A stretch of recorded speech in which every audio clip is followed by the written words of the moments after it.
Alors, cette soirée, elle est un peu exceptionnelle parce que dans la tradition, tout au moins les conférences, les rencontres qui sont animées par les Amis de la Liberté concernent plutôt des problématiques contemporaines.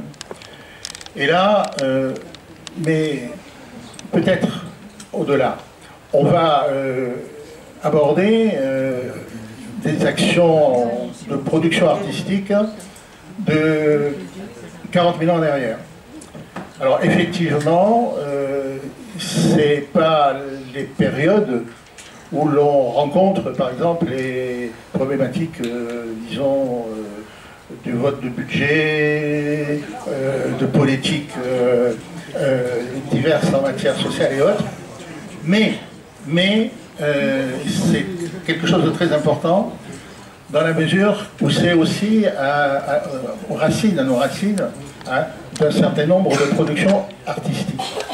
Et vous le verrez, tout au moins c'est le but du jeu ce soir, de ce regard croisé, que le travail sur le support, sur la pierre, puisque l'art pariétal c'est le travail sur la pierre, ben, effectivement il a aujourd'hui un aspect important dans la production de l'art contemporain, tout au moins dans un volet de l'art contemporain. Alors, les deux personnes qui vont, nos deux invités, qui vont vous parler ce soir de ces domaines, c'est Bertrand Roussel, qui est le directeur du musée de Cimiez, et qui était du musée d'archéologie de Cimiez, et également du musée de Terra Amata. Voilà. Donc c'est directeur des deux unités. Et puis Martin Miguel, qui est artiste plasticien, et tout à l'heure, il développera le travail qu'il fait, qui est, je ne sais pas si on peut le dire comme ça, qui est quelque part un travail pariétal. En tout cas, tu ne développes pas. Voilà, donc j'en reste là.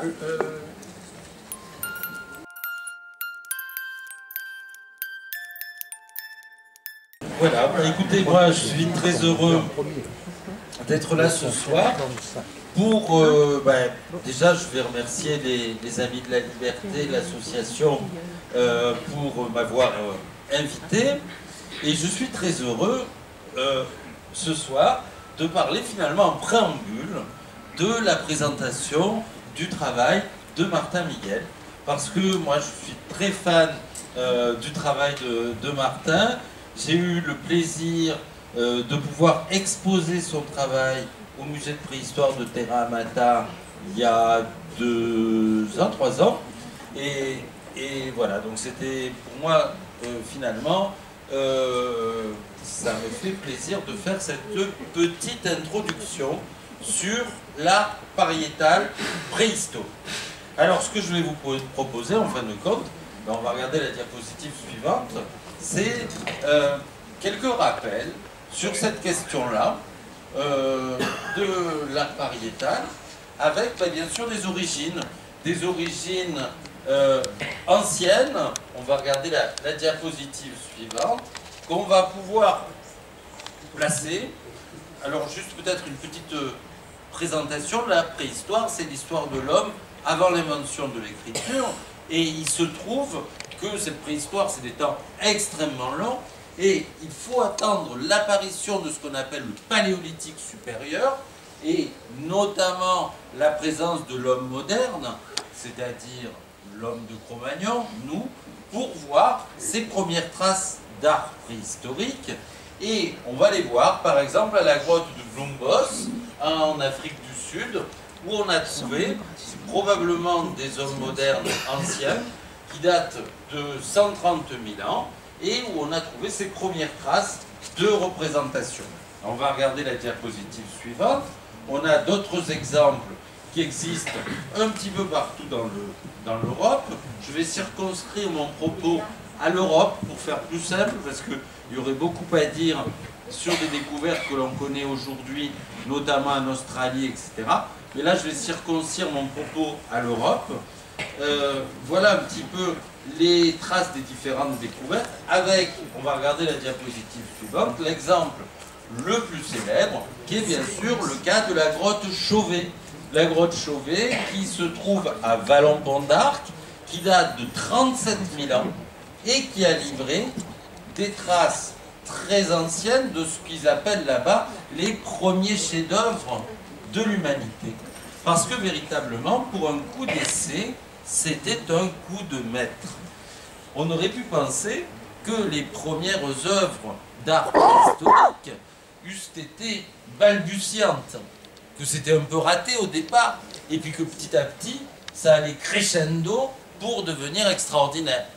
Et bien on se rend compte que dès le départ, ces premiers Européens, ces premiers hommes modernes européens qui vont remplacer les hommes de Néandertal, il y a à peu près 40 000 ans, eh bien, très vite, 37 000 ans, ils vont commencer à créer un art extrêmement abouti. Un véritable chef-d'œuvre dès le départ avec cette grotte Cosquet. Ces hommes, ils sont porteurs d'une culture qu'on appelle l'aurignacienne. Et ces premiers hommes modernes, ils s'implantent donc en Ardèche il y a 37 000 ans.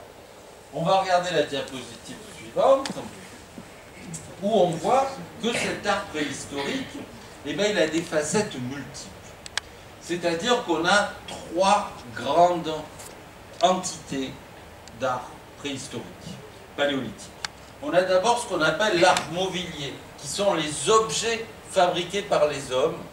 On a ensuite ce qu'on appelle l'art pariétal, qui sont les représentations artistiques développées au fond des cavernes, au fond des grottes. Et puis on a, plus rare, ce que l'on appelle l'art rupestre, c'est-à-dire l'art préhistorique hors des grottes, sur les rochers. Rupestre, ça veut dire sur les rochers. Donc cet art pariétal, cet art paléolithique rupestre, il est très très rare. Je vais vous donner quand même, parce que souvent on me pose la question, on me dit oui mais la vallée des merveilles. Alors, la vallée des merveilles, rien à voir, j'en parlerai pas du tout aujourd'hui. La vallée des merveilles, c'était hier. Je vais vous donner quelques petites clés. Alors, on parlait, on va penser à un euro, ça va nous aider. C'est-à-dire la grotte Chauvet, c'est 37 000 euros. Qu'est-ce que vous pouvez vous offrir avec 37 000 euros? La vallée des merveilles, c'est 2300 euros. Donc la vallée des merveilles, c'est l'âge du cuivre et l'âge du bronze, c'est-à-dire que c'est très très récent. Donc moi, je vais vous parler de l'art préhistorique entre 40 000 et environ 10 000 ans, c'est-à-dire le paléolithique, l'époque des chasseurs-cueilleurs. À l'époque des agriculteurs-éleveurs et par la suite à l'âge du cuivre et à l'âge du bronze, on a continué à générer une activité artistique, mais c'est totalement différent. Et je ne l'évoquerai pas ce soir parce que Martin s'est intéressé à l'art pariétal préhistorique. Donc je vais rester sur les images que vous verrez par la suite avec les œuvres de Martin. Donc, si on regarde la diapositive suivante, on observe le fait que cet art mobilier, il va pouvoir être soit de la statuaire, je vous ai mis une petite Vénus qui est la Vénus de Willendorf, soit il va pouvoir être des contours découpés, soit des éléments gravés, soit même des parures. C'est un art, pour une partie de l'art mobilier, qui ne sert à rien, qui est un art eh bien, décoratif, on ne sait pas. Mais en tout cas, un art qui n'est pas l'art, le design d'objets utilitaires. On va regarder la diapositive suivante. Et là, on va voir le cas inverse, c'est-à-dire des objets utilitaires qui sont le support de représentation artistique. Vous avez ici le petit fan du mas d'asile, vous avez des saguets qui viennent d'Isturis, des bâtons percés qui viennent de la grotte de la Madeleine. Et donc là, cette fois-ci, ce sont des objets, on ne sait pas tous à quoi ils servent, le bâton percé, on ne sait pas trop. Mais par exemple, le mas d'asile, c'est un propulseur de saguet, c'est-à-dire que ça permettait, comme ça remplace l'arc et les flèches, c'est une saguet qui va être propulsée par une sorte de bâton, ce qu'on appelle un bâton accroché, qui va permettre d'augmenter la force de la sagaie et donc de servir d'arme. Donc là, ici, il a été décoré avec ce petit fan qui est assez exceptionnel, assez extraordinaire. Vous voyez la finesse de cette décoration. Diapositive suivante. On rentre dans ce qu'on appelle l'art pariétal, c'est-à-dire cette fois-ci l'art au fond des grottes, dans les grottes. Donc cet art pariétal, eh bien, je vous ai mis deux mammouths pour vous donner un peu la variabilité de cet art pariétal. Vous avez soit une solution, je dirais, naturaliste, avec ici le mammouth de Rouffignac, où on a tous les détails anatomiques, soit une version beaucoup plus, comment dire, enfin différente, beaucoup moins naturaliste, avec le site de la Baume-la-Trove, où on a une représentation de mammouth, mais vous voyez que c'est une représentation relativement caricaturale. Ça signe un mammouth, mais ce n'est pas une représentation naturaliste.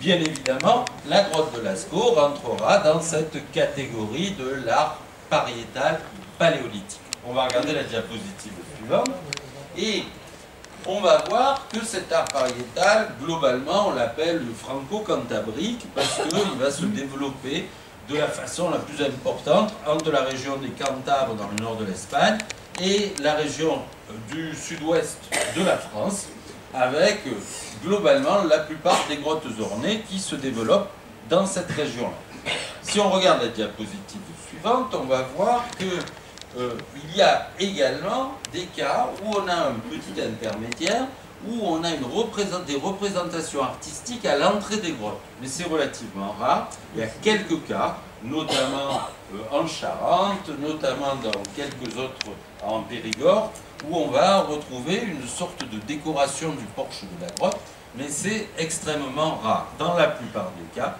c'est les parties profondes des grottes qui sont utilisées pour générer cet art pariétal.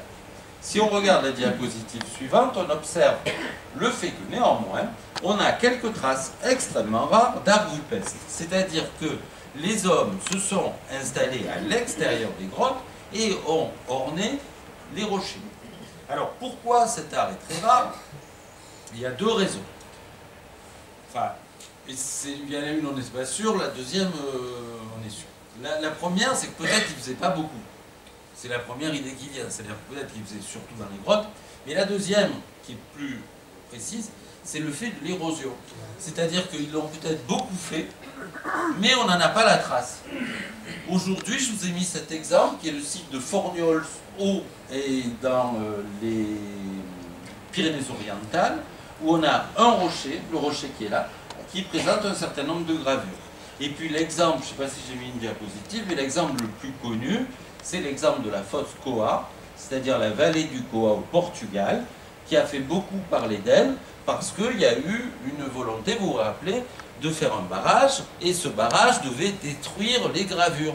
Et comme c'était des gravures paléolithiques, il y a eu toute une mobilisation, y compris des jeunes, des enfants dans les écoles, etc., une mobilisation extraordinaire. Je vous renvoie à un documentaire formidable qui s'appelle La vallée du Coa, une leçon portugaise, et qui raconte comment il y a une mobilisation de la population pour développer et pour conserver ce site majeur de l'art préhistorique. Donc, si on regarde la diapositive suivante, on va voir le fait que, bien évidemment, il y a aussi, on a vu les différents supports, les différents types d'art, mais il y a aussi différentes techniques qui sont employées. Et dès le départ, dès le paléolithique, on a des techniques variées. On le voit, la sculpture, la peinture, la gravure, le modelage, etc., etc. Alors on va regarder, diapositive suivante, bien évidemment le dessin. Dessin où on peut avoir la grotte du Portel avec ce magnifique cheval qui est en train d'avancer. On voit qu'il avance, hein. Vous voyez, on a une représentation d'un mouvement qui est déjà représenté. On a ici un autre cheval pour vous donner un peu une idée de la variabilité, mais il y a une science sur la droite. Vous voyez, la variabilité possible. Un ours, la grotte Chauvet en bas. Diapositive suivante. Mais on a aussi la possibilité d'utiliser, il n'y en a plus, la peinture. La peinture polychrome avec une gamme de couleurs qui va être relativement restreinte, puisqu'on va avoir en gros le noir, le rouge et l'entre-deux. On va dire le jaune et le mélange. Donc, noir, rouge, vous avez ici Altamira avec les magnifiques bisons qui sont représentés. Vous avez aussi Lascaux. Il y a très très peu de cas, sont de gomme, et d'autres où on a, mais il y a peu de cas où on a une polychromie. Généralement, la bichromie prévaut. Diapositive suivante. Cette polychromie, on va pouvoir la créer à partir d'un certain nombre de pigments, et en particulier l'utilisation pour le rouge de l'hématite et pour le jaune de la goethite, qui sont des pigments, des minéraux que l'on va rencontrer dans la nature, que l'on va pouvoir broyer pour obtenir la poudre nous permettant de réaliser les dessins. Pour le noir, on a deux solutions. Soit on va utiliser directement du charbon de bois, un peu l'équivalent de notre fusain actuel, soit on va utiliser également des minéraux noirs qui peuvent être également appliqués. Mais souvent c'est du charbon de bois, ce qui est très pratique pour les datations, parce que ça facilite la capacité à dater cet art. Quand c'est du charbon de bois, on peut faire de la datation carbone 14 directe sur la peinture elle-même, ce qui facilite son aptitude à être daté. On va regarder la diapositive suivante et on va voir que ces techniques d'application, ben, ça peut être le tampon. Ça, je ne sais pas pourquoi il y a l'arme oubliée qui se balade au milieu, mais c'est un copier-coller malheureux. Ça peut être le tampon, ça peut être une application au pinceau comme on le voit en bas, ou diapositive suivante, on peut avoir d'autres techniques d'application, notamment le fait de mettre le pigment dans sa bouche et d'utiliser sa bouche un peu comme un aérosol. C'est ce qu'on voit ici, où les différents points ont été réalisés comme ça, en soufflant le pigment que l'on a directement mis dans sa bouche.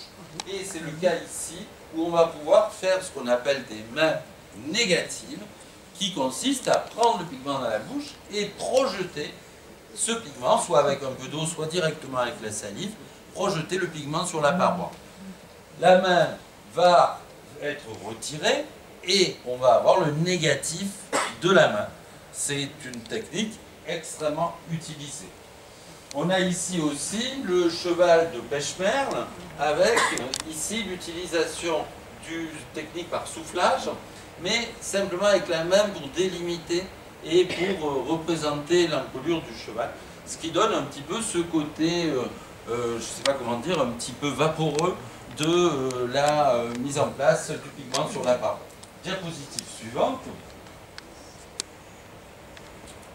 Et également la gravure, que ce soit une gravure en utilisant un instrument, notamment en silex, mais pas que, en tout cas en roche dure, ou que ce soit la gravure dans certaines grottes dont la partie supérieure de, j'allais dire l'épiderme, mais la partie supérieure du calcaire va s'enlever facilement, on va avoir la possibilité de réaliser ce qu'on appelle des tracés digitaux, c'est-à-dire d'utiliser directement le doigt pour pouvoir enlever les zones supérieures. C'est ce qui s'est passé pour ce hibou, où on va pouvoir directement enlever la partie supérieure du calcaire pour obtenir cet effet-là.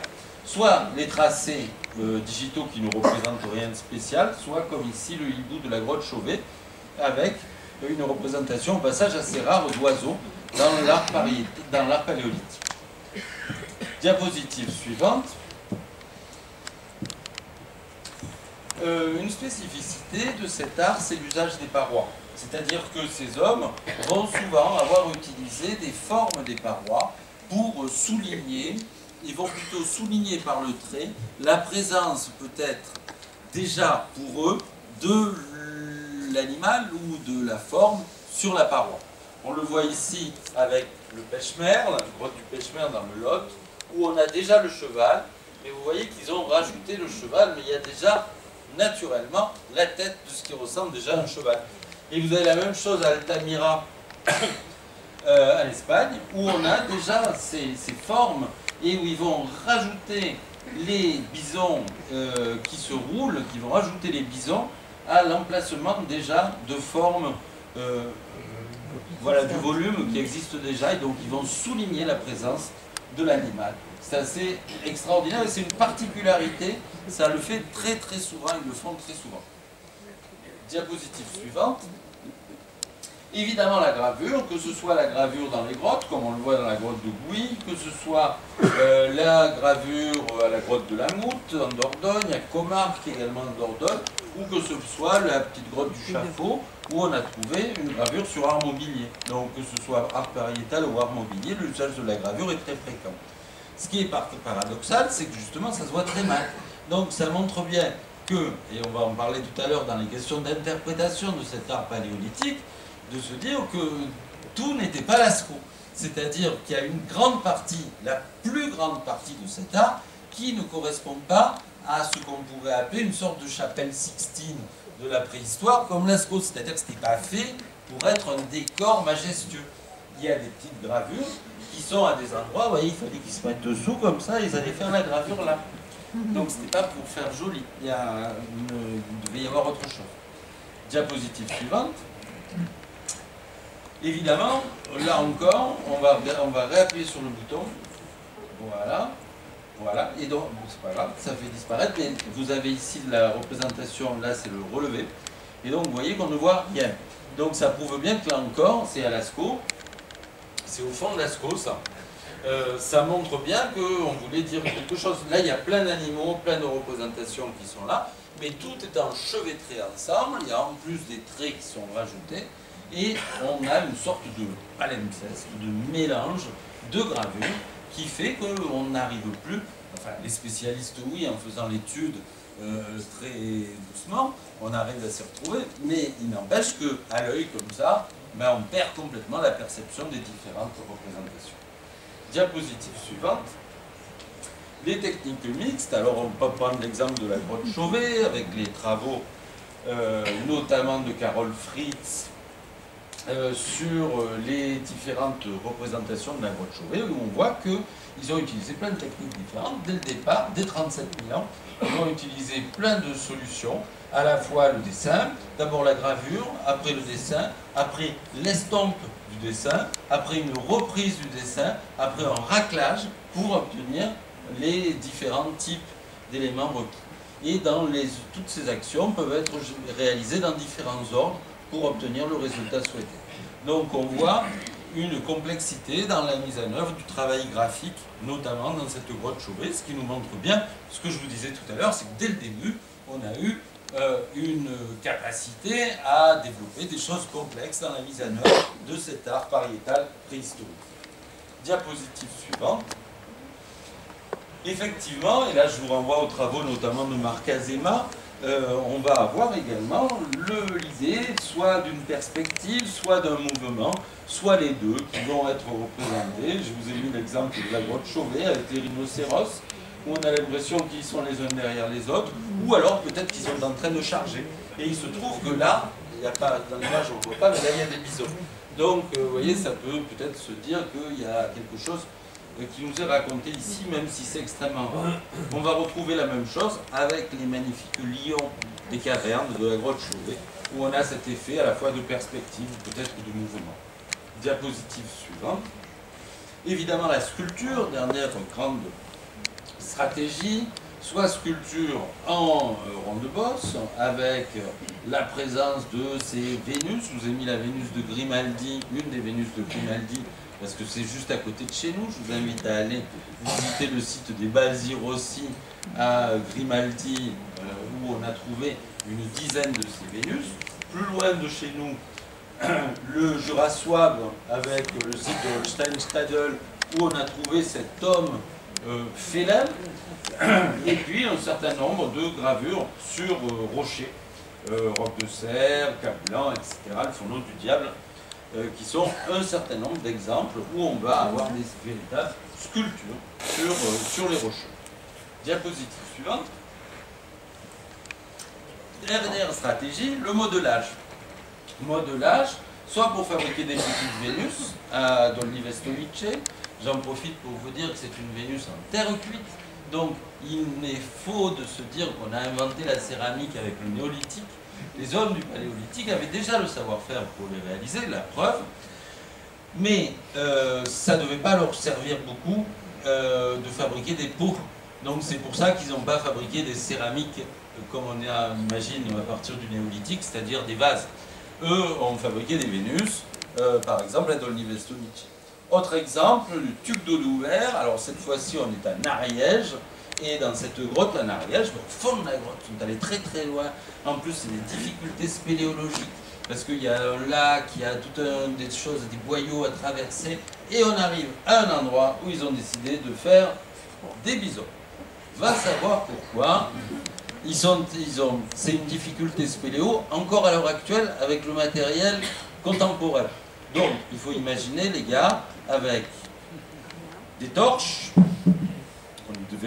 alors ça, c'est encore intéressant, on va en parler, mais des torches et des cordes. On a trouvé un bout de corde à Lascaux, donc il devait avoir des cordes, mais un matériel un petit peu rudimentaire. Et puis, de la même façon, une certaine angoisse. Parce que nous, aujourd'hui, on sait ce que c'est une grotte, on sait comment ça s'est formé, on sait tout ce qu'on peut savoir, mais déjà, on peut avoir un peu la pétoche avant d'aller au fond de la grotte. Donc, vous imaginez, à l'époque, ça devait être quelque chose d'assez extraordinaire, d'aller au fond de ces grottes, et parfois d'aller dans des endroits où il y a de véritables difficultés spéléologiques pour atteindre l'endroit choisi. Diapositive suivante. Les thèmes.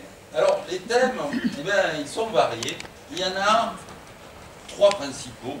On va regarder la diapositive suivante. Le premier thème de la préhistorie.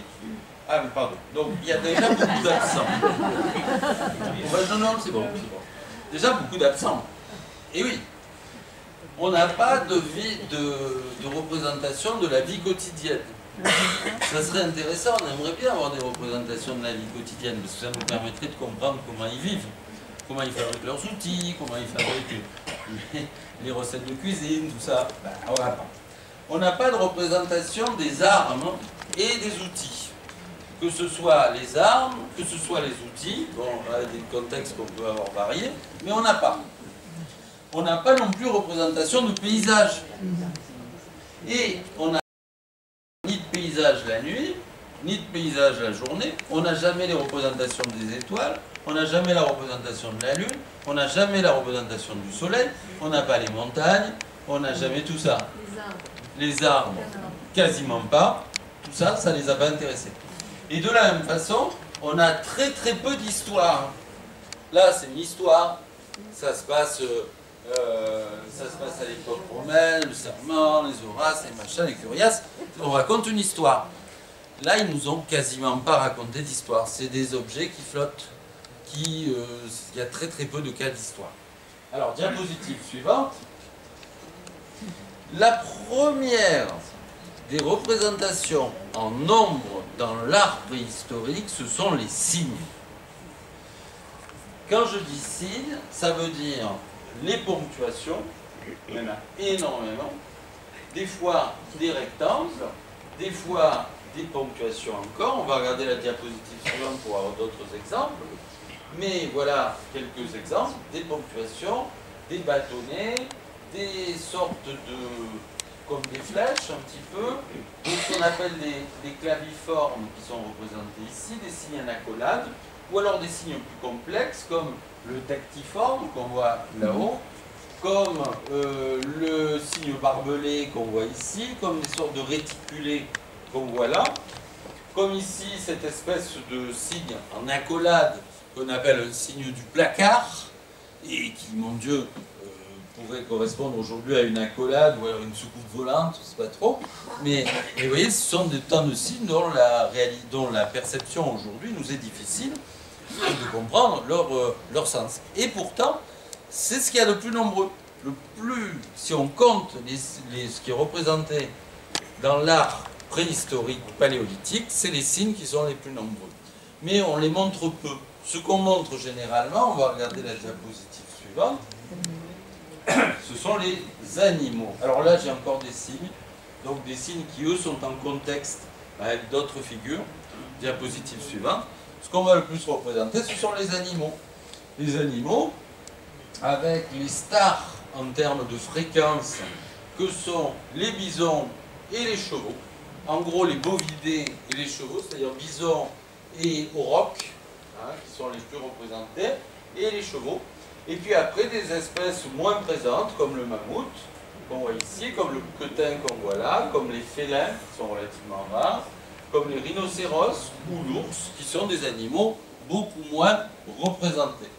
Mais il n'empêche qu'on a une représentation animale. Est-ce qu'elle correspond à ce qu'ils mangeaient? Pas forcément, puisque par exemple, ils mangeaient beaucoup de rennes.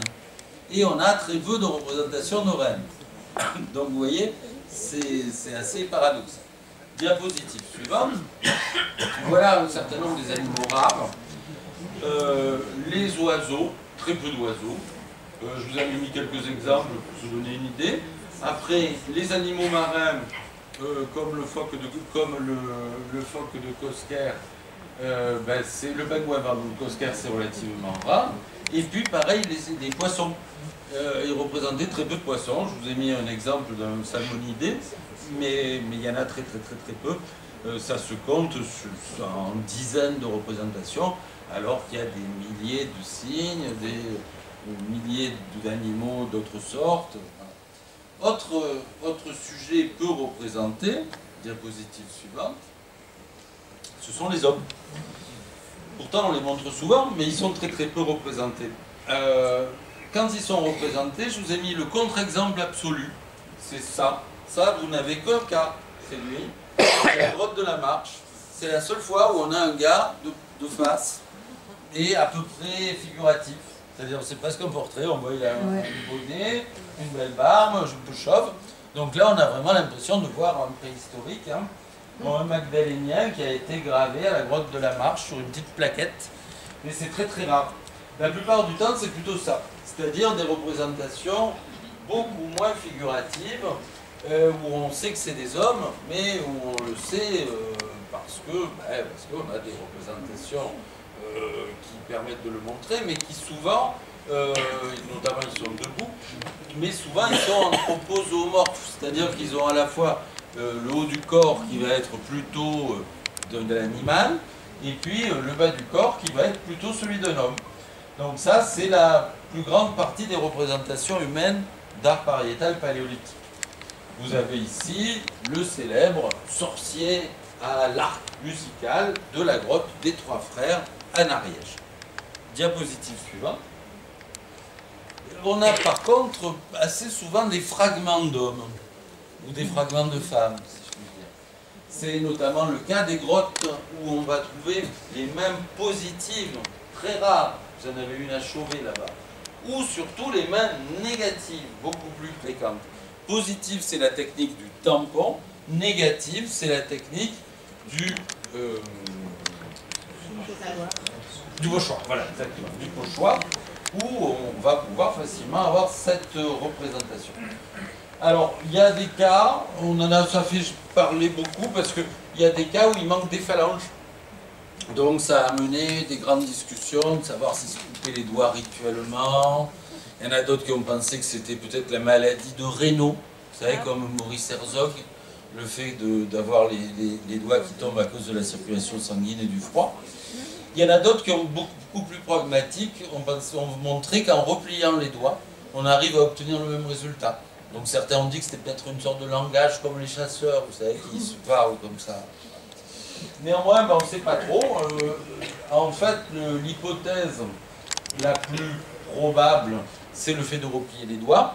Pourquoi? Parce qu'il n'y a aucun cas de main positive avec des morceaux de doigts manquants. Donc, c'est un argument qui laisse penser que c'est plutôt replier les doigts. Diapositive suivante. Alors, les fragments d'hommes, voilà, moi j'aime beaucoup. Le côté avec, évidemment, des sexes masculins. J'aime beaucoup celui-là, c'est le roc de Marcan, où vous avez, à mon avis, ce qu'on peut appeler la première blague coquine de l'histoire de l'humanité. Puisqu'on a un phallus, et au bout du phallus, on a représenté la tête Voilà, donc la tête de gland, si on peut dire, vous voyez, qui est représentée sur cette œuvre, et c'est étonnant. Diapositive suivante, et bien sûr les filles aussi. Donc on a des représentations très nombreuses, plus nombreuses que pour les hommes, des représentations de sexe féminin, depuis en gros l'Aurignacien, c'est-à-dire l'époque de la grotte Chauvet, beaucoup de représentations de sexe féminin dans ces grottes ornées. Diapositive suivante. Évidemment, les représentations narratives, elles sont très rares. Je vais accélérer.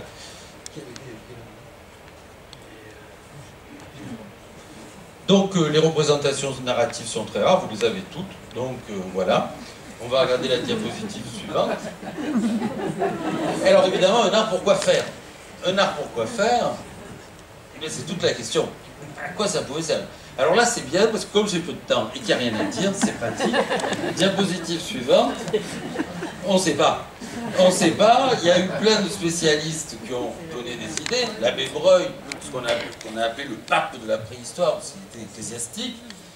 Bon, lui avait une idée qui était des arts de chasseurs, magiques, etc. Après, dans les années 60, 70, début 80, des gens comme Lévi-Strauss ont réfléchi à tout ça, et en particulier des structuralistes, Lévi-Strauss, le roi Gourand. Et le roi Gourand, lui, va avoir une approche structuraliste du problème. Il va dire que c'est un art sexuel, avec d'un côté des animaux masculins, d'un côté des animaux féminins, d'un côté des représentations féminines de signes, des signes masculins, etc., etc. Et il va faire toute une structure. Bon, les nouvelles grottes ne correspondent pas bien à ce qu'il a dit, ça correspond bien pour les grottes qu'il a choisies, mais après, pour les autres, c'est pas toujours évident. D'autres gens, on va la diapositive suivante, voilà. D'autres gens comme Jean-Claude vont avoir une autre approche, plus fondée sur des questions de chamanisme, etc. Le fait est que, diapositive suivante, on ne sait pas trop. Et oui, que faire lorsqu'on va trouver, en fouillant les ruines du MoMA ou de je ne sais quel musée d'art contemporain, où on va retrouver la fontaine de Marcel Duchamp? Qu'est-ce qu'on va pouvoir se dire sur l'art actuel du XXe, XXIe siècle? Donc, effectivement, ça reste très difficile. Je vous remercie beaucoup.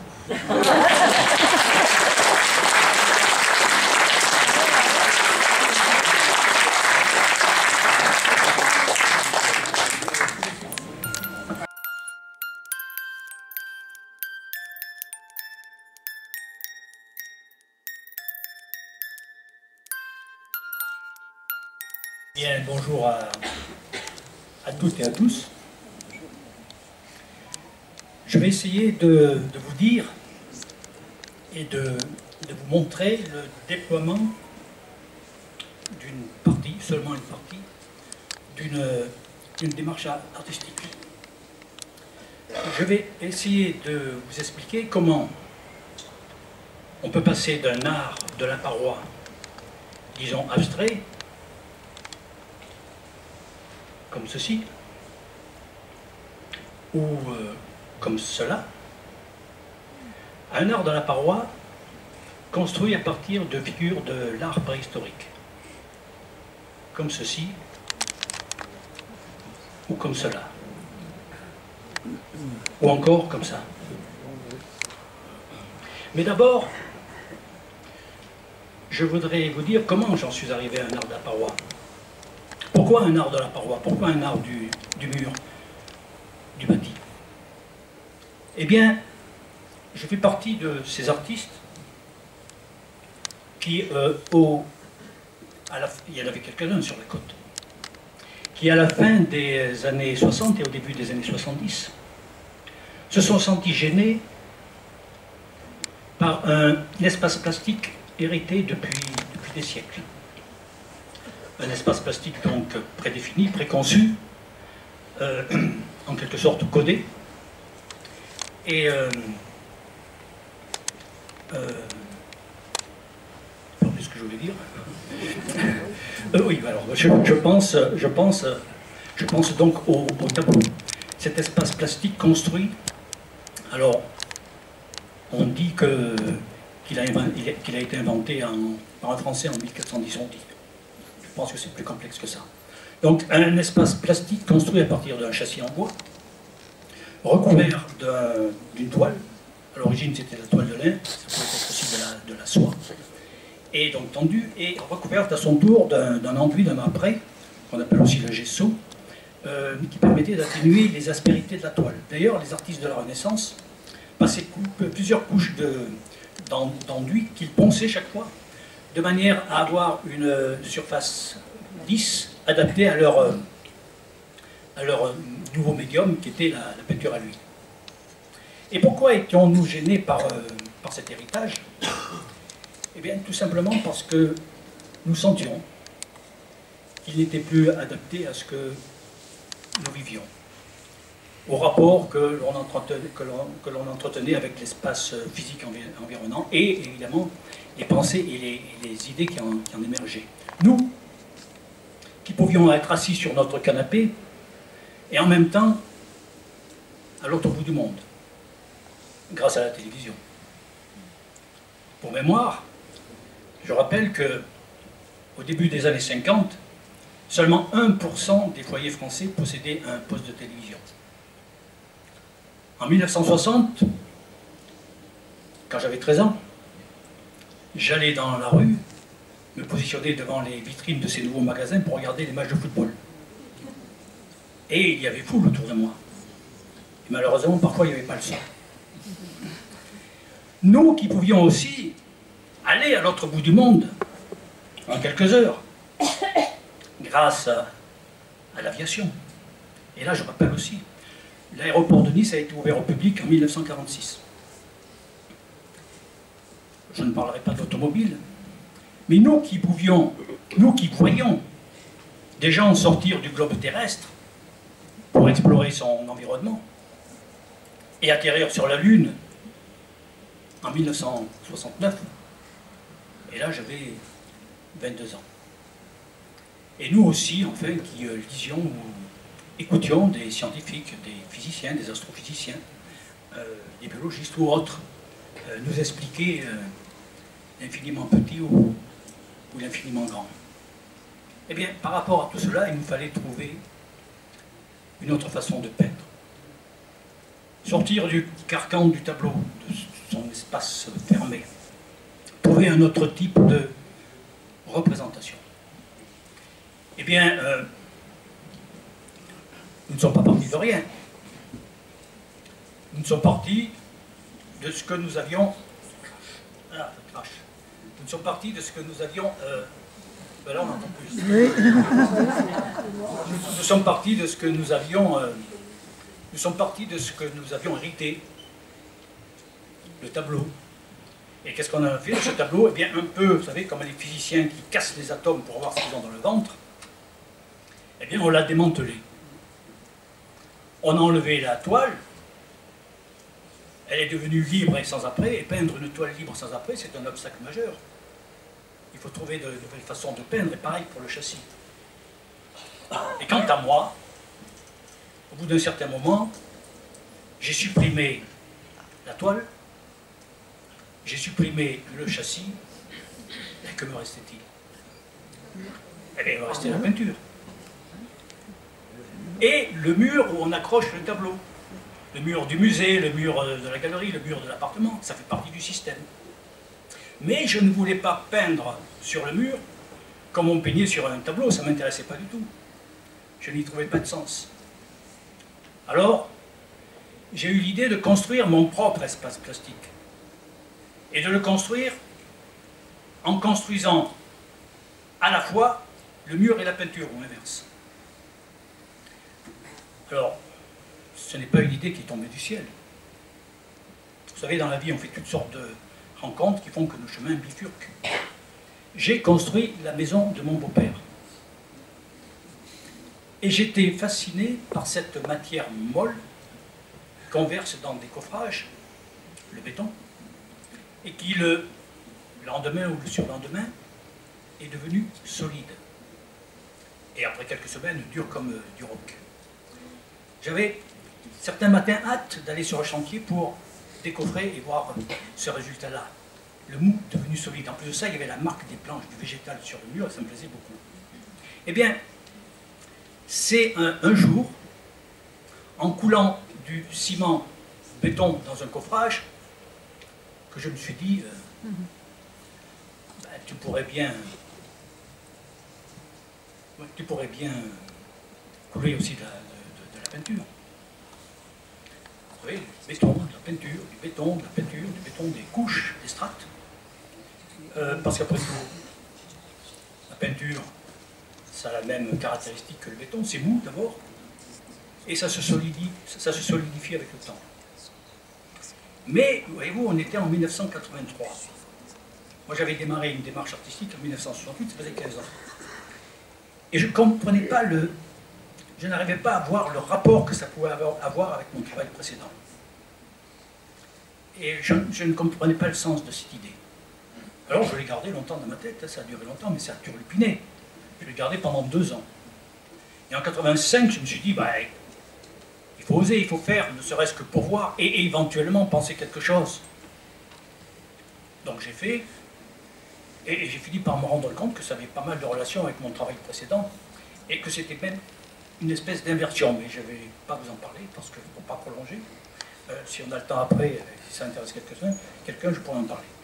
Donc, eh bien voilà, je me suis retrouvé dans cette situation de construire mon espace plastique à la verticale, en associant la technique du maçon et celle de l'artiste peintre. Je construisais des coffrages comme les maçons, et je coulais du béton et du ciment, et du béton et de la peinture comme un artiste peintre. Mais alors, quelque chose de nouveau est apparu, là, vous voyez. Je disais à l'époque que je faisais un travail en aveugle. C'est pas tout à fait vrai, je voyais ce que je faisais, mais par rapport à la situation habituelle de l'artiste peintre, la situation traditionnelle, l'artiste peintre, il est face à son tableau.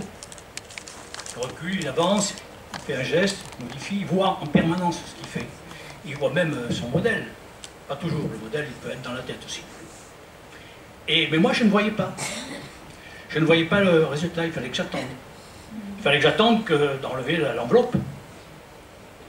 Mais je ne savais pas quand l'enlever.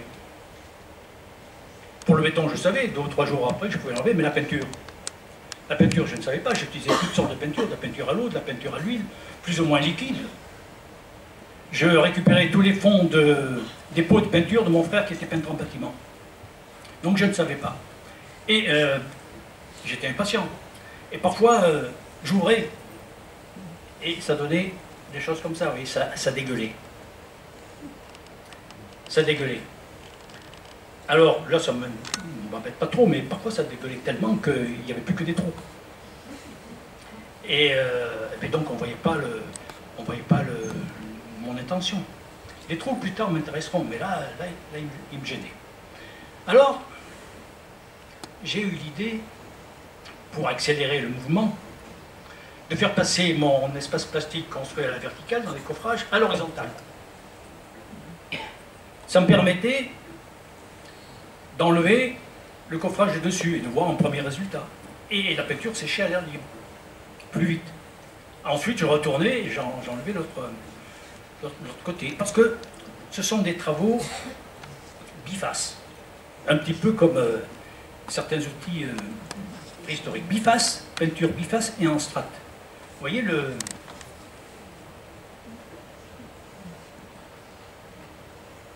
mur là, il fait 5 cm d'épaisseur et les strates rouges donc traversent le mur.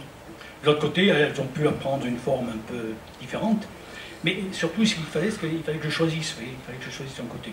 Et ça m'embêtait. Et alors le fait d'avoir couché à un moment donné mon espace vertical à l'horizontale m'a fait penser que je pouvais très bien construire mon espace plastique mur-peinture à l'horizontale. Mais évidemment, à l'horizontale, ça implique des gestes différents, des répartitions de matières différentes et évidemment des résultats différents. Mais je l'ai fait et ça donnait des choses comme ça, oui. Et alors là, vous voyez, le ciment est lisse parce que je n'utilisais plus de planches jointes. Parce qu'à la jointure, la peinture pouvait couler. Il m'est arrivé d'en faire même sur des miroirs ou sur des vitres. Et vous voyez l'espèce de nuages gris qu'on voit là, les nuages gris, ben c'est juste le contenu d'une truelle. Et dans les espaces libres, eh bien, je coulais de la peinture. Et derrière, je rajoutais une nouvelle couche de ciment. Ce qui fait que ces œuvres-là n'étaient plus bifaces. Je n'avais plus à choisir. Et à force de faire des pans de mur, en lien avec le bâti, je me suis dit, ce serait peut-être bien d'aller chercher d'autres éléments structurels du bâti. Et tout de suite, j'ai pensé aux fenêtres. Parce que les fenêtres dans l'histoire de l'art, c'est quelque chose de très important. Quand on parle de la Renaissance, on parle de fenêtres ouvertes sur le monde et qui, grâce à la perspective, donnent l'illusion du relief. Et ça a été décliné à travers les siècles. Matisse, encore, a fait énormément de tableaux à partir de visions de fenêtres. Donc, moi, j'ai construit mon espace plastique à partir d'éléments de fenêtres, comme ceci. Oui, il y a juste un petit morceau de fenêtre. Et là, il y a quelque chose de récurrent dans mon travail qui date depuis 1968. C'est le rapport entre présence et absence. Parce qu'on a bien un petit morceau de fenêtre physique, mais on a aussi la présence de la fenêtre par son retrait, par la forme qu'elle a laissée dans le mur. Voici un autre exemple. Et vous voyez, j'utilisais, pour faire ces travaux-là, de fenêtres que j'ai récupérées dans les décharges. Voilà encore un autre exemple. Vous voyez, donc là, présence-absence, là, la fenêtre physique a complètement disparu. Mais elle est présente encore par la forme qu'elle a laissée dans le mur. Et à force de faire des fenêtres, j'en ai fait beaucoup, je me suis dit, allons explorer encore d'autres éléments dans le bâti. Et ça a donné des choses comme ça. Alors, je décris. La partie grise, ça renvoie à une poutre en béton. Le rectangle en bois, ça renvoie à une poutre aussi qui est posée sur la première de manière perpendiculaire. Et la partie blanche, ça renvoie à un mur. C'est comme si on avait coupé le bâti au niveau du mur blanc. J'appelais ça d'ailleurs des tranches de bâti. Et vous voyez, ça... Et tout à l'heure, j'ai parlé d'abstrait. Et on pourrait dire que c'est de l'art figuratif. Parce que là, voyez-vous, il y a deux étages d'une maison. La partie grise à droite, c'est le mur intérieur-extérieur de la maison. La partie grise qui rentre à l'intérieur, c'est une poutre. Par-dessus cette poutre, alors sous cette poutre, on a un plafond, le plafond de l'étage inférieur. Et au-dessus, on a une nouvelle poutre en bois. Et au-dessus, le début de la construction d'un parquet. Donc, l'étage supérieur. Donc là, c'est un peu pareil, sauf que les matériaux ont été inversés. Et là, c'est même pas la peine d'expliquer. Sauf que je pourrais m'amuser à dire, faire une référence avec Marcel Duchamp, le nu descendant l'escalier. Mais le nu, il faut que vous l'imaginiez. Et là, vous voyez, ça fait partie des hauteurs de la maison. Et quand on fait un toit, la poutre qui est au sommet, on l'appelle la faîtière, le faîte. Et les deux poutres qui sont à droite et à gauche du toit, on les appelle des sablières. Donc l'espace plastique a été construit là, autour de la structure d'une sablière. Et lorsque je faisais ces travaux, j'ai fini par m'apercevoir que la relation à la multiplicité, la variété des couleurs et le fait de la forme aléatoire que prenait la peinture chaque fois que je la posais sur le plan de travail me faisait penser à la nature, comme une espèce de floraison, d'explosion florale. Et puis il y avait quelque chose de particulier dans ma vie.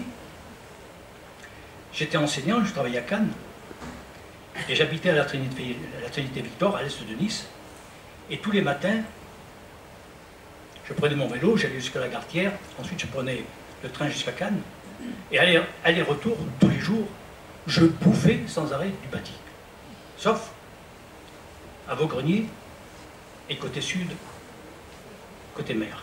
Et pendant les vacances scolaires, et c'est là que je faisais mon travail artistique, je partais à la montagne chez ma mère, dans les Alpes de Haute-Provence, à 1200 mètres d'altitude, et là, j'étais en relation avec la végétation, avec le vert, la masse de vert, la multiplicité des couleurs selon les saisons, magnifique. En automne, au printemps, l'éclosion des fleurs, le nouveau vert frais des feuilles des arbres, etc. Eh bien, cet aspect-là, j'ai voulu l'accentuer dans mon travail. Il existait, de mon point de vue, déjà au niveau de la couleur, j'ai voulu l'accentuer au niveau du bois. Au lieu d'utiliser du bois façonné industriellement ou artisanalement, mais j'ai utilisé du bois que je trouvais, des branches, que je trouvais sur les sentiers des forêts, à la montagne, ou dans les lits des rivières. Et ça donnait des choses comme ça. Et vous voyez, le bois, il fallait que je le scie, il fallait que je fasse un plat. Alors là, ça a été scié de long. Il fallait que je fasse un plat pour pouvoir le poser sur mon plan de travail et pouvoir construire le mur peinture alentour. Donc voilà, des choses conçues de cette manière-là. Ça, c'est une racine que j'ai trouvée dans le lit d'une rivière. Et vous voyez, j'ai scié aux deux extrémités un plat pour construire le mur peinture. Alors la partie haute, elle est très courbe, ça vient d'avant. La photo ne le montre pas. Voici un autre exemple.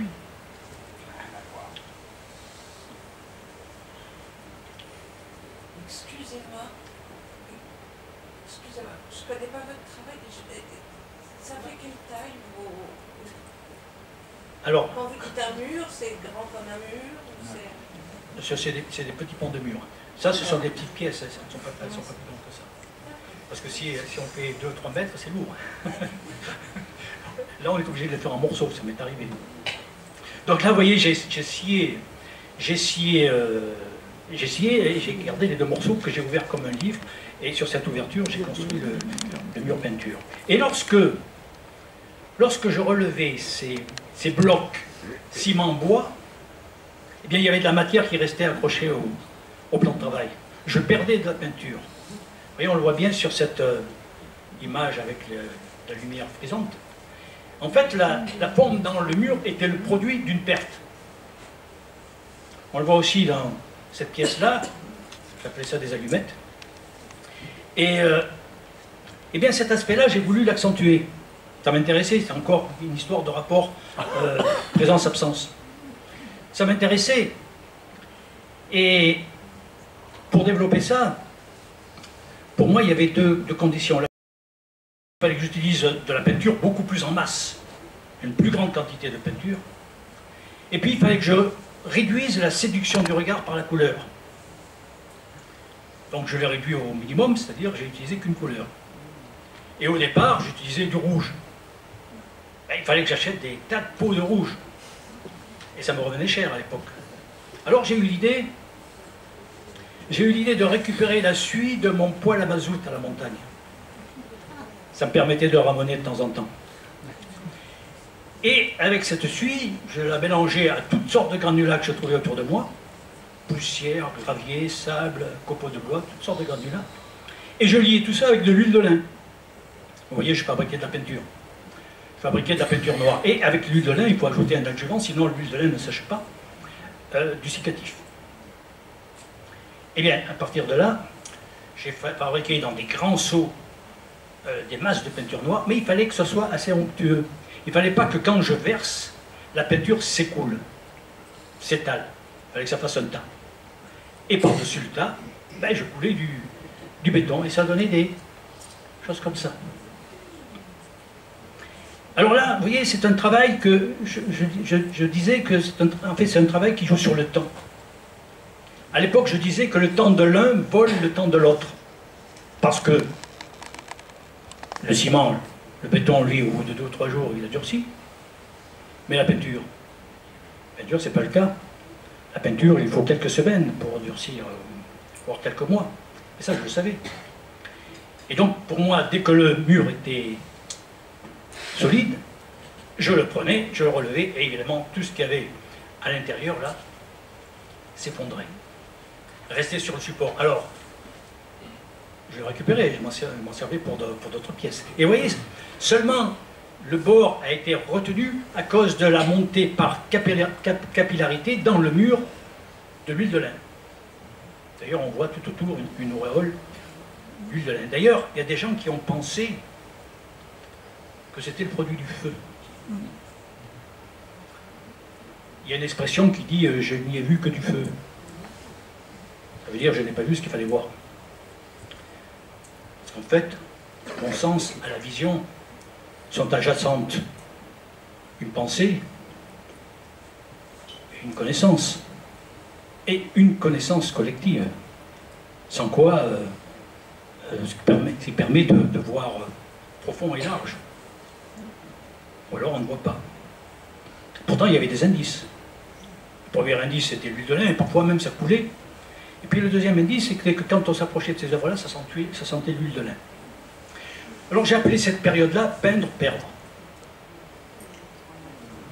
Et là, par exemple, quand j'ai versé avec le seau, j'ai versé en faisant un mouvement jusque sur les bords de mon coffrage.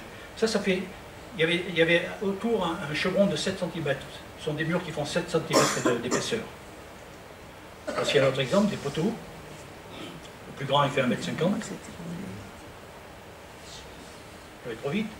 Là, c'est un poteau aussi dans la section triangulaire. Là, ce sont simplement des parpaings empilés. Alors, généralement, quand on construit une maison, on les croise.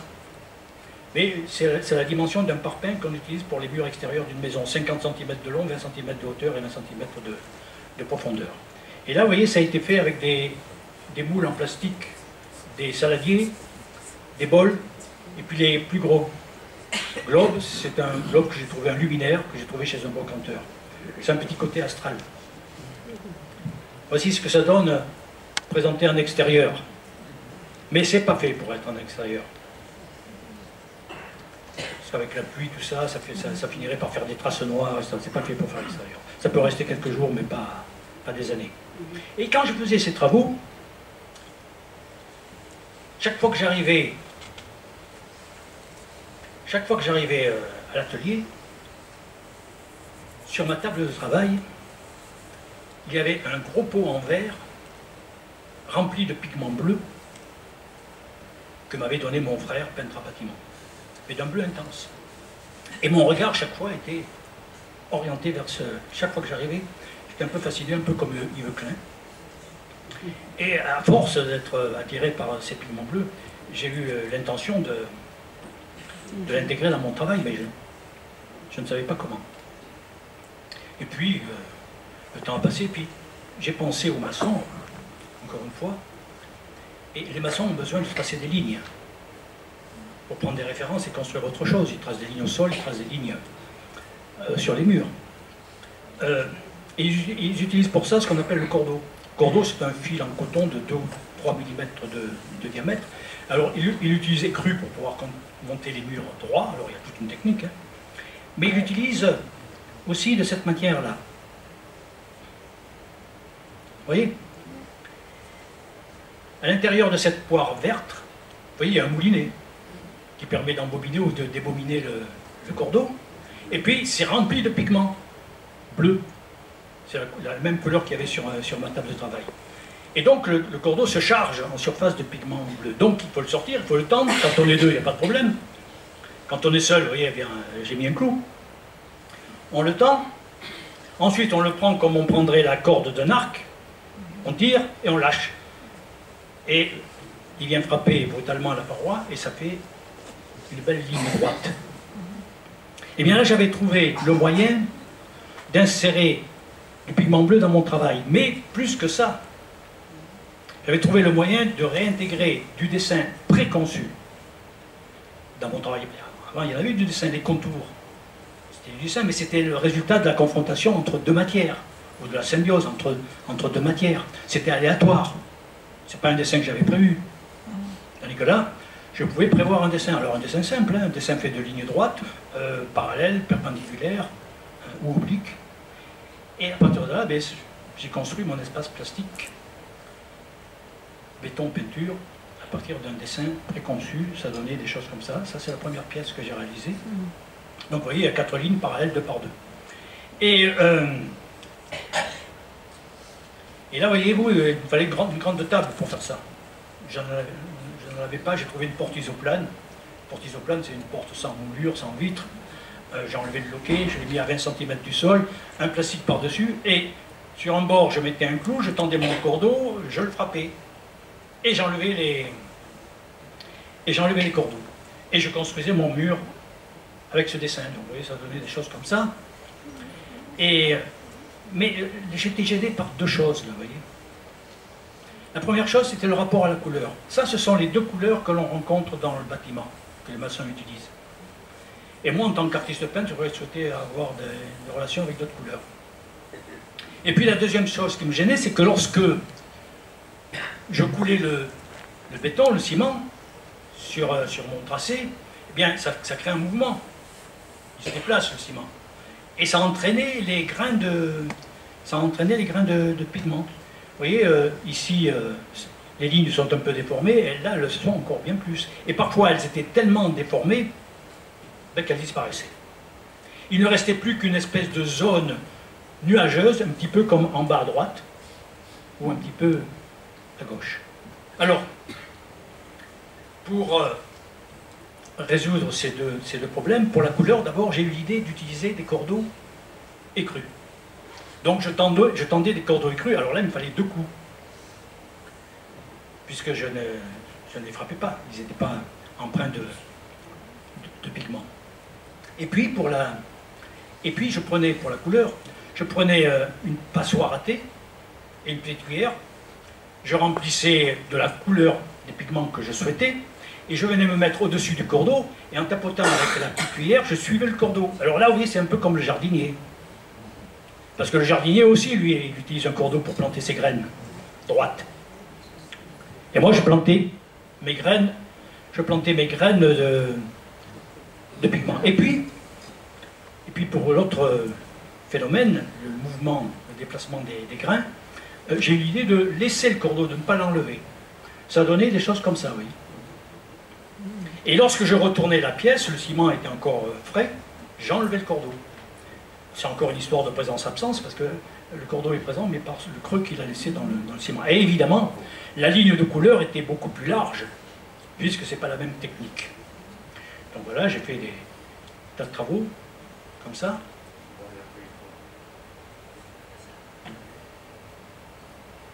Ça, c'est assez grand. Vous voyez, c'est très coloreux. Une couleur par ligne. On pourrait s'amuser à trouver l'ordre des couleurs, mais on ne va pas le faire. Et j'ai fini par me dire, mais puisque tu tends des cordeaux écrus, et que tu ne les frappes pas, à quoi ça sert de les tendre? Alors je les ai pris, je les ai jetés comme ça, sur le support. Et ça faisait un dessin de coupe. Et j'ai construit mon espace plastique à partir de ce dessin-là, et ça donnait donc des travaux à partir de cordeaux souples, comme ceci. Ou comme cela. Ou encore, comme ça. Vous voyez, là il y a un cordeau tendu et un cordeau jeté. Et c'est à partir de ce moment-là que j'ai commencé à m'intéresser à l'art préhistorique. Vous voyez, on y vient.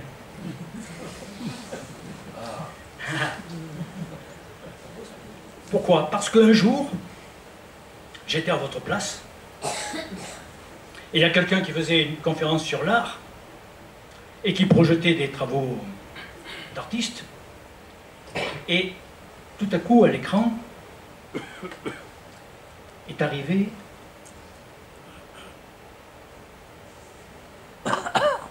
ceci, en grand, comme là. J'ai été surpris, je ne m'y attendais pas. Et dès que j'ai vu ça, le mot pariétal est entré dans ma tête. Et ça m'a renvoyé immédiatement à l'art pariétal préhistorique. Alors, l'art pariétal préhistorique, vous savez, c'est quelque chose de récent. On pourrait s'amuser à dire que ça a été inventé à la fin du 19e siècle. Altamira, 1879.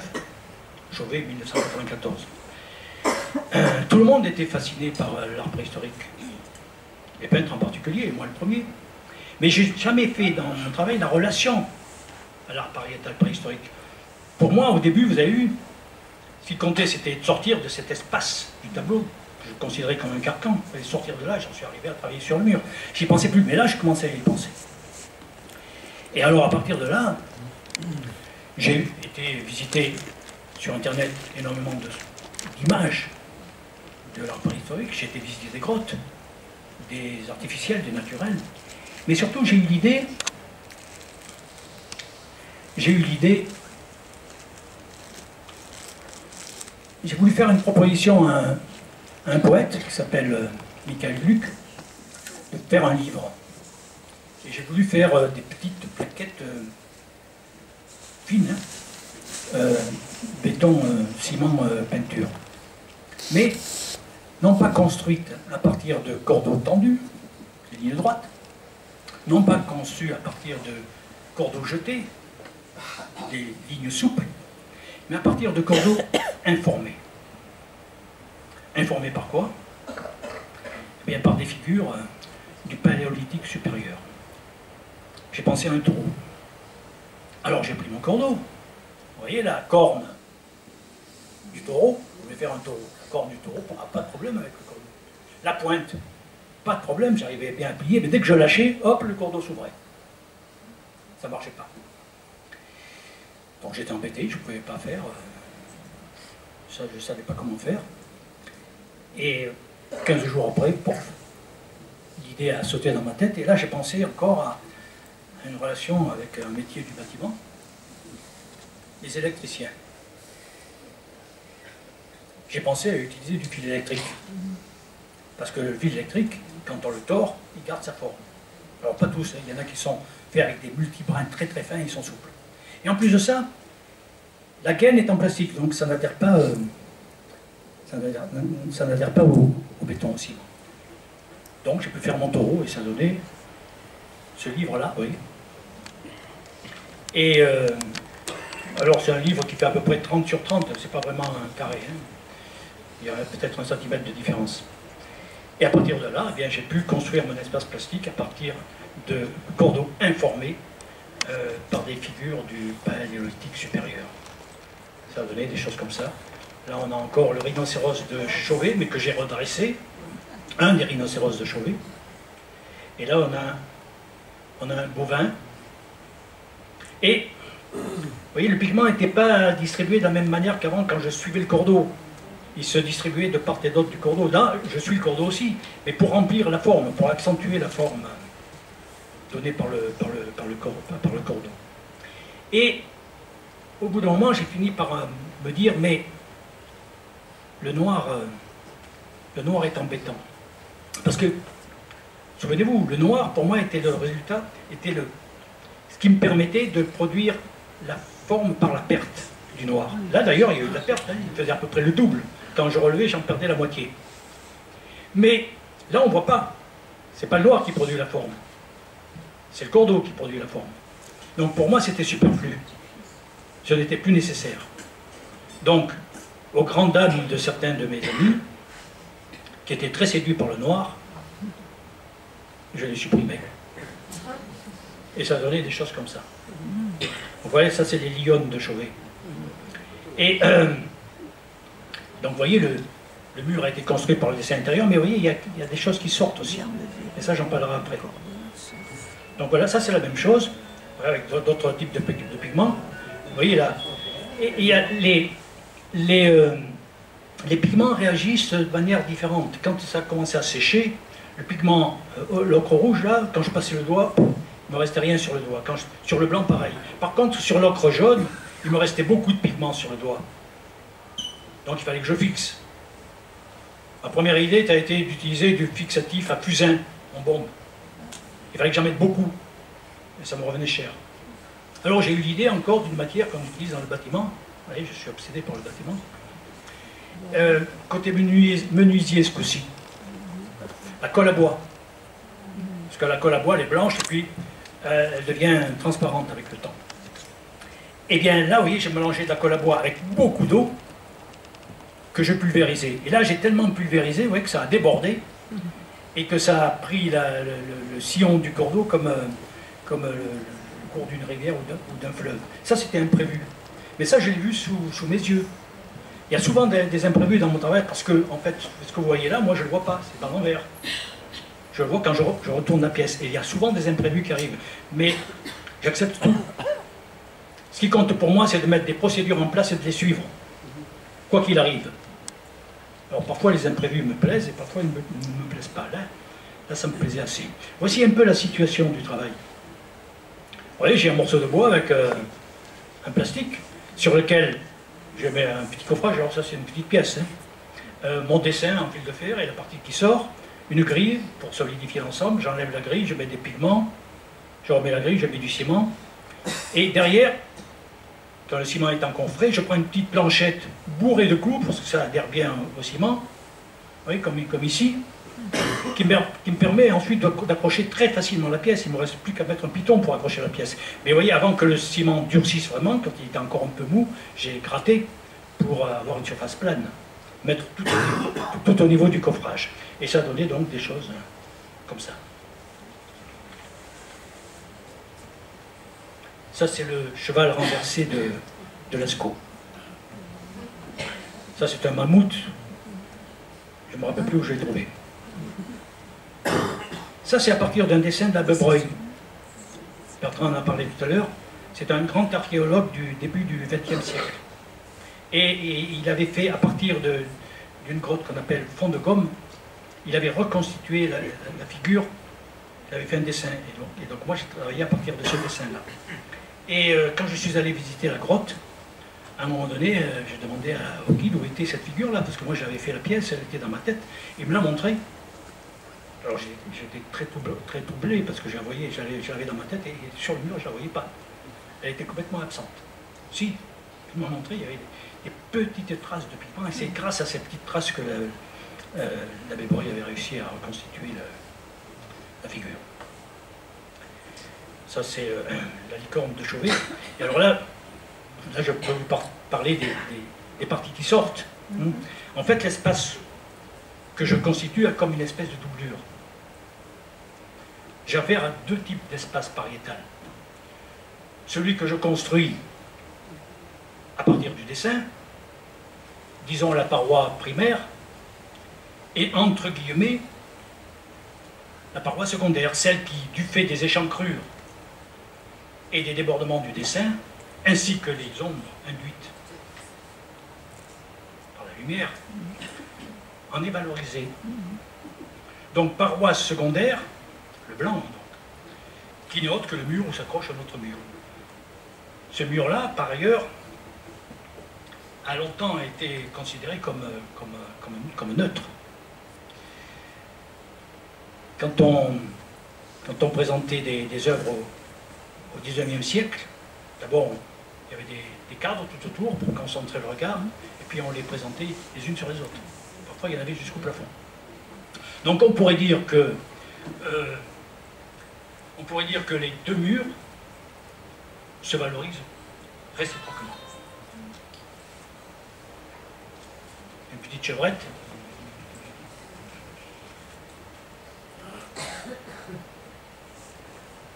Alors là, vous voyez, j'ai emprunté quelque chose aux archéologues. Ce qu'on appelle le carroyage. On parle aussi de carré archéologique. Les archéologues, sur leurs fouilles, sur leur site, ils ont besoin de grilles. Alors ce sont des carrés qui peuvent faire 1 mètre sur 1 mètre, 50 cm sur 50 cm, ou parfois plus petits. Ça leur permet de savoir où ils prélèvent un objet, un artefact, par exemple. Vous savez, c'est l'histoire de la bataille navale. Abscisse et ordonnée. A8 touché, coulé. Eh bien moi, là, j'ai construit mon travail à partir d'une grille de 50 cm sur 50 cm, sur une grande figure préhistorique. 2 carrés seulement ont été traités par le mur peinture, et les autres non traités, mais ça permet donc au dessin fil de fer de valoriser, comme je l'ai dit tout à l'heure, le mur d'exposition. Et là, à ce moment-là, est apparu quelque chose de nouveau dans mon travail. Je devais faire encore un livre, mais un grand livre, 36 sur un peu plus d'une trentaine de centimètres, et je devais faire 5 illustrations. Je vais faire 5 illustrations en faisant des petites plaquettes de ciment. À cette dimension-là, le minimum c'était 1,2 ou 1,5 d'épaisseur, parce qu'il faut mettre une grille à l'intérieur. Et donc j'aurais fait un livre lourd et volumineux. Et alors là, j'ai eu l'idée d'une nouvelle matière, qui est une vieille matière, qui a été inventée par les Chinois au IIe siècle avant Jésus-Christ, le papier. Le papier. Le papier, eh bien, pour moi, ça avait un avantage, plusieurs avantages. D'abord, ça avait la même particularité que le ciment ou que la peinture. C'est mou d'abord, et ça se solidifie avec le temps. Mais en plus, je pouvais faire des parois minces, beaucoup plus minces, et plus légères. Et à mon âge, c'est un grand atout. Et bien donc, à partir de là, j'ai construit des parois de cette sorte-là. Et alors là, vous voyez, alors le papier mâché, là, c'est du papier journal. C'est l'encre d'imprimerie qui donne la couleur. Et alors là, la paroi se constitue à partir de la confrontation de deux dessins. Il y a d'abord le carré archéologique, là ça fait 1 mètre sur 1 mètre, qui est un rappel de l'orthogonalité du tableau, qui a tendance à enfermer les figures. Et la figure préhistorique, qui elle me permet d'ouvrir le carré sur le mur extérieur, et donc de valoriser ce mur, de lui donner une valeur plastique.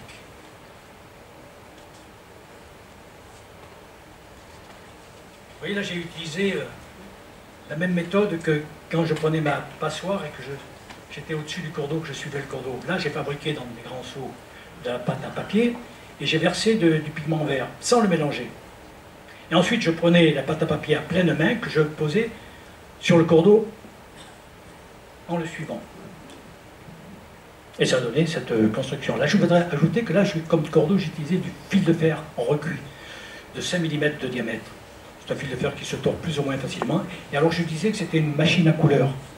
Parce que le fil de fer au contact de l'humidité s'oxyde. Et donc ça produit de la rouille. Et parfois ça donne des effets complètement inattendus. Donc là une main. Là, ça c'est ce que Bertrand a montré tout à l'heure. C'est le cercle noir de Lascaux. Vous voyez, on voit la tête du cercle noir en blanc, en bas. Et le pigment a été distribué en suivant le cours d'eau, mais à l'intérieur du carré archéologique.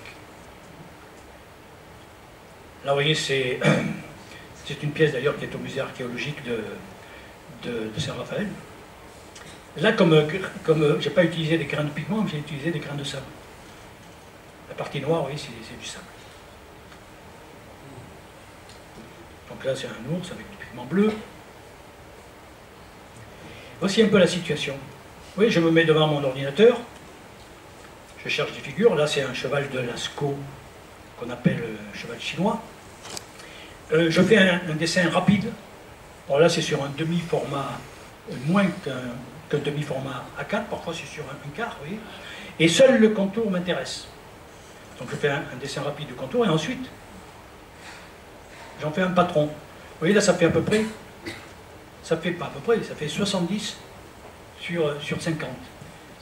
Ça m'a servi à faire une série de figures comme ça, de travaux, qui m'ont servi ensuite à faire l'illustration de ce livre qui est sur la table là-bas, qui a été édité par les éditions Lamourier, et que j'ai fait en collaboration avec un poète et critique d'art qui s'appelle Raphaël Monticelli, qui a utilisé plusieurs types de textes, et dont le texte poétique qui est magnifique. Et la colonne vertébrale de ce livre. Vous pourrez le consulter si vous voulez après. Et vous voyez la pâte avant qui a été donc modelée avec les outils que j'utilise, une pincetto, un marteau, une pince multiprise. Je peux vous dire que quand on a fini de modeler une partie comme ça, on finit par avoir mal aux mains.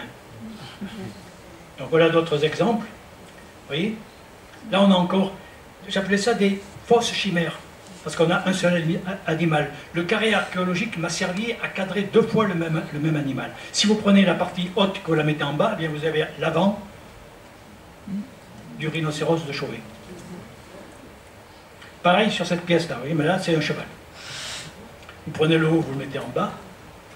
Il est en ce moment exposé dans une galerie à Saint-Raphaël qui s'appelle la galerie Topic, dont le représentant est ici. Là pareil, un animal cornu bizarre.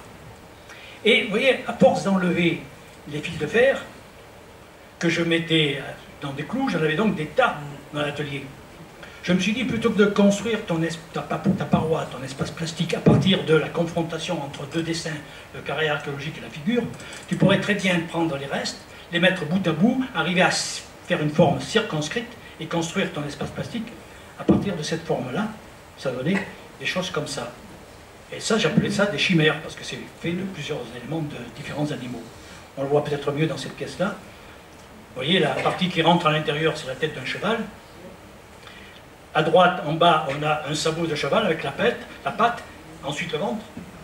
En haut et un peu à gauche, on a les bois du cerf noir de Lascaux, que j'ai récupéré.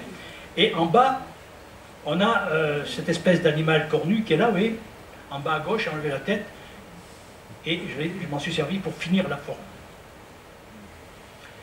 Voilà. Il me reste encore une petite condensation à vous faire part, ça va durer 2 minutes. Pourquoi est-ce que je me suis positionné sur les figures préhistoriques?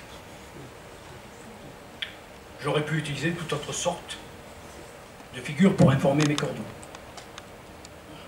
J'ai par ailleurs essayé. En fait, je me suis positionné par rapport à une origine, et pour mettre en abîme ou en écho la différence que je crois opérer par rapport à cette origine. Mais une origine particulière. La primauté du support. La paroi pour les humains préhistoriques. Je dis humains parce qu'on ne savait pas si c'était des hommes ou des femmes. Mais surtout, et je le souligne, surtout, la présence du support face au regard du spectateur. Cette présence a été déclinée tout au long de millénaires, jusqu'à aujourd'hui, à travers de multiples matières. Les tablettes de terre, le papyrus, la pierre taillée, le parchemin qui a remplacé le parchemin peau d'animal, qui a remplacé le papier, la fresque, le tableau tout en bois, le tableau toile châssis. Et j'en oublie sans doute. Eh bien, dans mon travail, le support premier disparaît. Il n'est pas montré. Vous n'avez jamais vu la porte isoplane ni le plastique. Parce que ce qui m'a intéressé après ce qu'on a vu au début, le démantèlement du tableau, c'est l'ordonnancement des éléments physiques de ce qu'on appelle la peinture.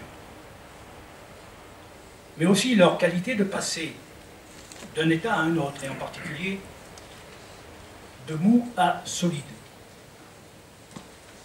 Alors ça c'est quelque chose de normal. Disons. Toute matière a été molle avant de devenir solide. Si on fait une coupe ou un grossissement d'un tableau de la Renaissance, on verra une multitude de strates de peinture. Car les artistes de la Renaissance peignaient avec des pigments très dilués dans l'huile qu'on appelait des glacis. Ils montaient ainsi leur image par couches successives, mais il fallait attendre que la couche précédente soit solidifiée. Et c'était long, évidemment. Ainsi, chaque couche était le support de la suivante. Et c'est cet aspect-là qui m'a le plus intéressé, qui m'a beaucoup intéressé.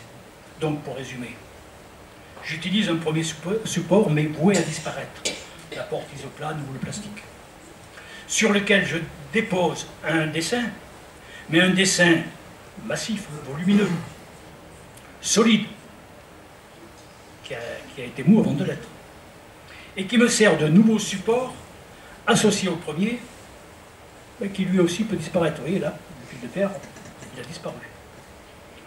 Sur lesquels je déverse de la matière molle, ou qui a été molle, peinture, ciment, papier ou autre, qui vont à leur tour se solidifier et se marquer de la présence ou de l'absence des uns et des autres.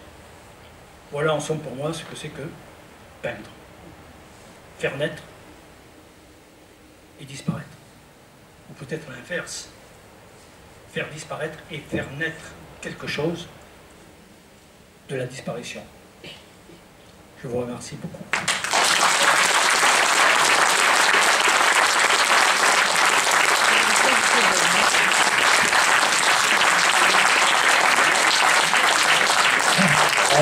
remercie Martin pour ce remarquable exposé sur un travail remarquable. Alors, Jean-Pierre, je ne sais pas... on dispose de... Je m'excuse de la durée de la chose. 20 minutes pour éventuellement donc, des questions. Encore une fois, remarquable et un grand merci.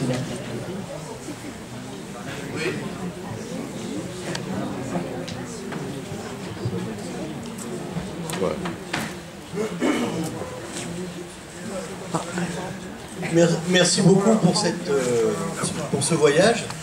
Et pour répondre peut-être aussi à la question qui était pourquoi les figures préhistoriques, je voulais apporter la parole d'un compositeur et percussionniste contemporain qui est Édouard Perrault et qui a travaillé sur la préhistoire et qui dit que chacun d'entre nous est toujours le dernier maillon de la chaîne de tous ceux qui nous ont précédés.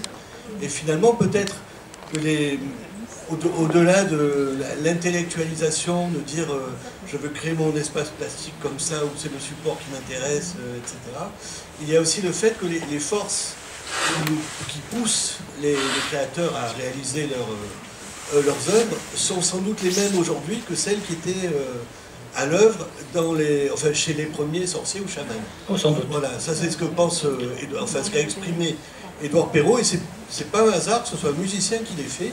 Parce que je suis toujours un peu étonné que lorsque des spécialistes ou des plasticiens parlent de ces questions, ils n'évoquent pratiquement jamais, ils en restent au visuel, ce qu'on voit, ou alors à la rigueur ce qu'on peut toucher, mais il y a la dimension sonore qui n'est jamais évoquée. Or, depuis 30 ou 40 ans maintenant, par des recherches, notamment Yegor Reznikov, que peut-être certains d'entre vous connaissent, qui a beaucoup étudié ça, il a fait cette découverte, qui pouvait paraître sensationnelle, c'est que les grottes préhistoriques à peinture sont faites de grandes cathédrales sonores. Et il y a une corrélation qu'il a démontrée dans une longue énumération de grottes célèbres, une corrélation entre les qualités acoustiques de la cavité et l'emplacement des peintures. Et peut-être que là, ça pourrait aider aussi à décrypter ou avoir une idée de à quoi ça sert, parce que c'était la question qu'on avait tout à l'heure, pourquoi faire, de tous ces signes qui ont l'air abstraits, dont on a donné plein d'interprétations, mais je crois que le son, l'acoustique, c'est vraiment la clé de tout cela. On a sans doute affaire à de grandes partitions en relief ou en volume. Et on ne peut pas, de même que tu as fait le lien entre notre époque et l'aube des temps ou l'aube de l'humanité, on devrait faire le lien entre nos sens, entre la vue, le toucher et l'ouïe, l'audition, comme le faisaient, je pense, les artistes de Chauvet ou de Cosquer ou d'ailleurs. Oui, je crois que c'est à creuser. Oui, mais moi, le son, non, parce que je ne travaille même pas avec la musique. Si, je travaille avec la radio, mais à un moment donné, je vous ai parlé de l'odeur. L'odeur, à propos des travaux avec le noir, l'odeur permettait comme un indice de relation avec comment peut avoir été fait l'œuvre. Mais le son, moi personnellement, je l'avais utilisé. Mais bon, c'est quelque chose d'ouvert. Si je puis me permettre, ce qui est très rassurant dans votre exposé, à la fois le vôtre et celui du directeur du musée qui est parti, c'est dans le monde actuel que nous vivons, avec toutes ces émissions, cette artificielle, cet éloignement qui est en train de nous promettre l'homme augmenté.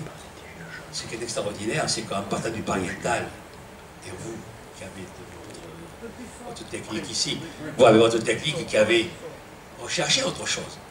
Bien, notre génome fera qu'il va y avoir encore des gens, après vous, qui vont continuer à chercher à modifier, et ça c'est rassurant. C'est rassurant de savoir que ça n'arrêtera jamais. Et je pense qu'aujourd'hui, c'est une merveilleuse leçon que vous nous donnez de remettre en question ce qui a été fait, mais pour chercher autre chose. et que c'est là, c'est en ça qu'on se rapproche de l'humain. Voilà ce que je voulais dire. Et vous savez, c'est le monde qui change qui nous oblige à chercher autre chose. Non, c'est votre génie, c'est pas le monde. Le monde, il change, il changera. Il y aura toujours des gens qui rechercheront. Je pense que surtout, parmi nous ici, qui c'est qui est capable de peindre, je ne sais pas, très peu. Mais vous, par contre, vous cherchez. La grande différence, Poulard, comme beaucoup de gens ici, la grande différence c'est qu'entre vous et moi, c'est que vous pouvez me donner tout ce que vous voulez, je vais mettre des siècles pour essayer d'imaginer quelque chose. Vous l'imaginez. C'est ça la richesse de l'artiste. Je crois que ça, on a tous dans notre génome. Depuis l'homme pariétal, on a le même. Ça n'a pas changé. Même les gènes sont les mêmes. Ils sont modifiés à bien l'épigénétique, certainement. Mais ce qu'il y a de chez vous, c'est que votre gène à vous, de l'artiste, il est différent du mien, et qu'à ce moment-là, vous cherchez. Et certes, oui, il y a un monde nouveau dans lequel on vit. Et forcément, que vous parliez des peintures du XVIIIe ou du XVIe siècle, c'est certain. Mais ce qu'il y a surtout, même si aujourd'hui, vous êtes dans ce monde que nous vivons, c'est votre particularité à vous de chercher. Et ça c'est l'humain. Et ça, même l'homme augmenté, il ne le produira pas. Voilà ce que je voulais dire. Et ça, c'est rassurant.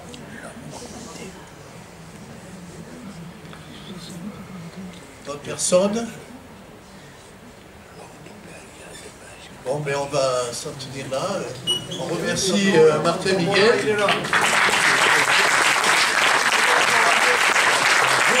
Vous pouvez gagner dans son œuvre qui est en béton, avec un texte, voilà. Donc, Texte poétique de François Zoriot. vous pouvez venir nous voir et prendre des bons de tombola numérotés. Et donc dimanche, on fera le tirage. 5 € et vous laissez votre nom dessus. Et votre numéro de téléphone, ça nous permettra, si vous avez gagné, de vous informer.